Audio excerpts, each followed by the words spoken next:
Welcome to the worst sports channel on YouTube, Hot Garbage Sports with me, Coach Ryan D. Cross-checking's plagued the NHL since the dawn of time, and the NHL says that's it, it's over, it's time to crack down on it. Do we believe into them? What is the history of cross-checking? Why has this rule not been enforced now, and what do I think it's going to do for the future of the game, and do I actually think they're going to follow through on it this year? Finally, I'll give you my opinion on whether or not I think this is a good idea. All of this after the intro, so let's get after it.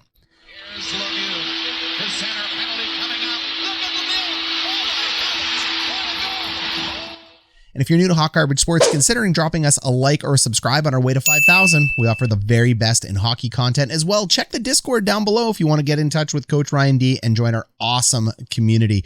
We have over 100 members on our Discord group. They'd love to meet you and chat more about your favorite NHL teams and rules. All right, cross-checking has been hidden in the NHL under the guise of a lot of things. Tough hockey, net front battles. It's a necessary part of the game, and we've heard referees, players, coaches, GMs, even some fans talk about it in the sense that if you were to call the rule book as the rules were written, it would be a never-ending parade of people to the penalty box. There's people on the other side of that rule as well too that think if you just call the rule book the way it's intended to be called, the players will adjust their style of play. Where does Coach Ryan D sit on this? Sits on point 2. If you adjust the way you call the game and explain it to the players properly, they're going to adjust their style of the game and you're going to impact the way the game is played. Most notably, you're going to go ahead and likely increase scoring. Do I have any data to back this up? Absolutely not. Wait. Other than the fact that when they started calling zero tolerance on penalties, then they got away with it. But basically, when they started calling hooking, holding, and tripping and slashing, scoring went up. This will probably do the exact same. It's one of the last penalties in the NHL that they just don't call properly. Last year, they emphasized the slash on the hands, and I think that went over really well. People used to not think this was a big deal until a superstar's thumb got broken. Then, all of a sudden, you see a touch to the glove, hand went up, player went to the box. It started heavy at the beginning of the year. It got a lot better by the end of the year, and it continued through into the playoffs. So really well done on job on that, NHL. They're going to take the same approach this year with cross-checking, in my opinion. Anytime you see two hands on a stick and a push forward, I think there is going to be a penalty called. It's going to be heavily penalized in the preseason and at the beginning of the year. We've already actually seen one suspension for it. Pierre Luc Dubois took one right in the mouth. We're going to check that out in a minute. But I think the more minor cross checks, the ones that are called net front battles, they're going to go away. By the rules of hockey, you're supposed to be able to steer on a person's hip, but there is a clear distinction between putting a stick on the back and pushing and wholesaling the guy headfirst into the boards versus putting a stick on their hip and leaning in. What do we think this is going to do to today's NHL? I think this is long overdue in today's NHL. It's sad that they have to put an emphasis on a rule like this, but when it's a cultural norm like it's been in hockey that it is acceptable at the NHL level, you basically have to do proper change management procedure. You got to let everybody know that it's happening. You got to let them know how you're going to enforce it. You got to set the standard. The players are going to adjust. Tune your ears out of the mumbo jumbo from the analysts or any players complaining about this. This is the correct way to call the game, and this is going to improve the game from a scoring standpoint. It's going to make it way more exciting for us fans. Nobody cares about a guy losing some teeth due to a cross check, going headfirst into the boards and breaking his neck, nor do they care about a guy getting wholesaled in front of the net. We want to see goals. If you want to go ahead and take a look at a little bit of proof to what I mean, how about every time somebody gets injured due to a dirty hit that is within the rules or just tough hockey, everybody loses their mind. It's because nobody wants to see it anymore. You see the Tom Wilson crap. Sure, people tune in for the sideshow.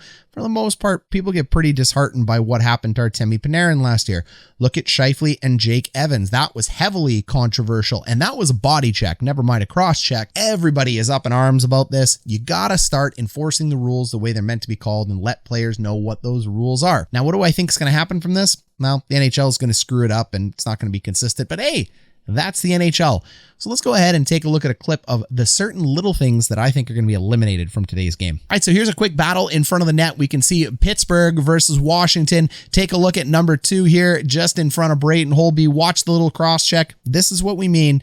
It's likely going to be removed from the game. Simple little cross check that ends up pushing them into the corner so the puck can come out front. That to me is a really obvious and simple one that's going to get called. But what else I wonder is what's going to happen to the crazy scrums in front of the net? I don't even know the answer to this one. So what we see here is the Buffalo Sabres and the Toronto Maple Leafs just battling out like hell. This looks like a scene out of Goon. The puck's loose. You're stabbing the ref. Yay, it's a goal. No penalties on this play. I don't know what they're going to do with that, but there was like cross checks in there and slashes and stabs. And there's a lot of stuff in there. I don't know what's going to happen with that. I can't believe that was called a goal. The announcers on the clip of that were like, well, I don't know what else they're going to call. The ref was right there. He noticed the puck was loose. Well, he noticed the puck was loose, but he didn't notice any of the, 700 infractions in front of the net. What you have to remember, though, as a serious hockey fan watching that clip is that culturally we understand what's going on there as hockey fans, but there is a large amount of hockey fans that are new to this game or just coming into the game that are going to look at that and go, what is this? I don't understand it. This is silly. I can't keep up with this game. Why is that a goal? And frankly, nobody should be saying that. The rules are pretty well written. So if it's turning people away from the game and stopping the game from growing and stopping the game from